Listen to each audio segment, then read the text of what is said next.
तालिबान के विरोधी और पंजशीर के शेर अहमद मसूद ने कहा, लड़ाई तो अभी शुरू हुई है। अफगानिस्तान के राष्ट्रीय प्रतिरोध मोर्चा के नेता और पूर्व मुजाहिदीन कमांडर का बेटा अहमद मसूद ने कहा है कि वे अपने पिता के नक्शे कदम पर चलेगा और तालिबान के सामने आत्मसमर्पण नहीं करेगा।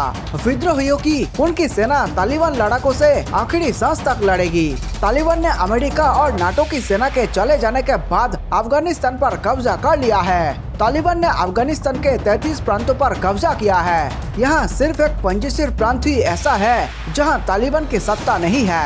ब्रिटेन में पढ़ाई करने वाला अहमद मसूद पंजशीर में लड़ाई का नेतृत्व कर रहा है, जहाँ अब तक 60 से 100 तालिबानी मारे जा चुके हैं। सैंडहर्स्ट में 1 साल का सैन्य कोर्स करने वाले मसूद के पास किंग्स कॉलेज लंदन की डिग्री है। पंजशीर घाटी में ताजिक और हजारा समुदाय के लोगों का बहुमत है। यहाँ अफगान सेना के भी काफी लोग पहुँच चुके हैं। माना जा रहा है कि तालिबान से लोहा लेने के लिए 6000 लोगों की सेना मौजूद है। पिछले 3 दिनों में अफगान राष्ट्रीय रक्षा और सुरक्षा बल के लोग पंजशीर घाटी गए हैं। वे मसूद के संगठन को मजबूत कर रहे हैं। तालिबान पर कई मोर्चों पर हमला किया।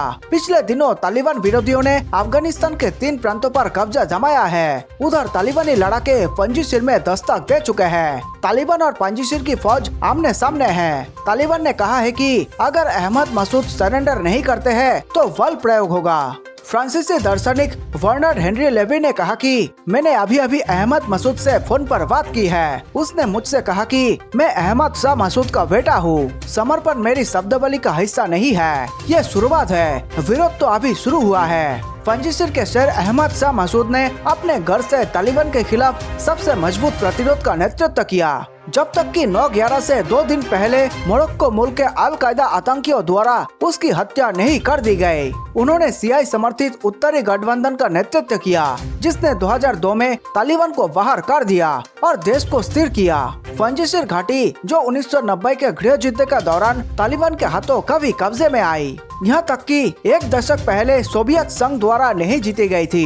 अब अफगानिस्तान में सुन्नी पश्तून बलों के खिलाफ आखिरी बची हुई फकर है। मसूद ने 16 अगस्त को लेवी को लिखे एक पत्र में कहा कि मेरे पिता और हमारे राष्ट्रीय नायक कमांडर मसूद ने मुझे एक विरासत दी और वे विरासत अफगानों की स्वतंत्रता के लिए लड़ना है। वे लड़ाई अब बिना बदलाव के मेरी है। मेरे साथी और मैं अपना खून देने को तैयार हूँ। हम सभी आजाद अफगानों से उन सभी से जो दास्ता को अस्वीकार करते हैं, हमारे घर पंजशीर में शामिल होने का आह्वान करते हैं, जो हमारी त्रसत भूमि के अंतिम मुक्त क्षेत्र है। मैं सभी क्षेत्र और काबिलों के अफगानों से कहता हूँ कि हमारे साथ लड़ो। उन्होंने फ्रांस, यूरोप, अमेरिका और अरब दुनिया के उन लोगों से भी मदद मांगी, जिनके बारे में उन्होंने कहा कि उन्होंने 20 साल पहले सोवियत संघ और फिर तालिबान के खिलाफ उनकी लड़ाई में उनकी मदद की। उन्होंने कहा कि स्वतंत्रता के प्रिय मित्रों, मैं पूछता हूँ, क्या आप पहले की तरह एक बार फिर हमारी सहायता करेंगे? कुछ के विश्वासघात के बावजूद हमें अभी भी आप पर भरोसा है। हम अफगान 1940 में यूरोप की स्थिति में है। अफगानिस्तान में पंजशीर को छोड़कर लगभग पूरी तरह से पराजय हो चुकी है। तालिबान के साथ सहयोग की भावना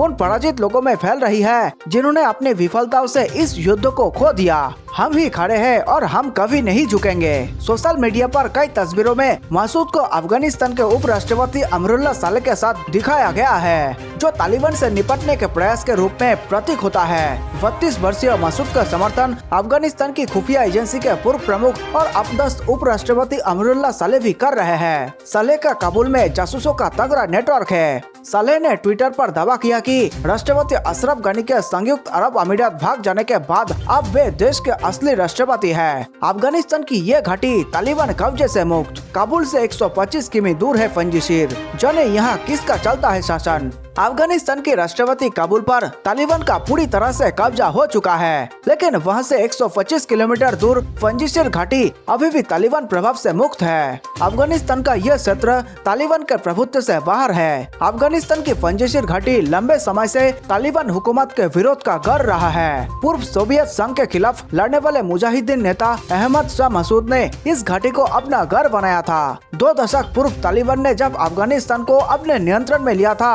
तब भी पंजशीर घाटी पूरी तरह से मुक्त और आजाद थी। हालांकि इस बार यहाँ के हालात पूरी तरह से बदल चुके हैं। तालिबान पहले से ज्यादा शक्तिशाली हुआ है, इसलिए पंजशीर की आजादी पर सवाल उठ रहे हैं। ये भी सवाल उठ रहे हैं कि क्या तालिबानियों का मुकाबला कर पाएंगे।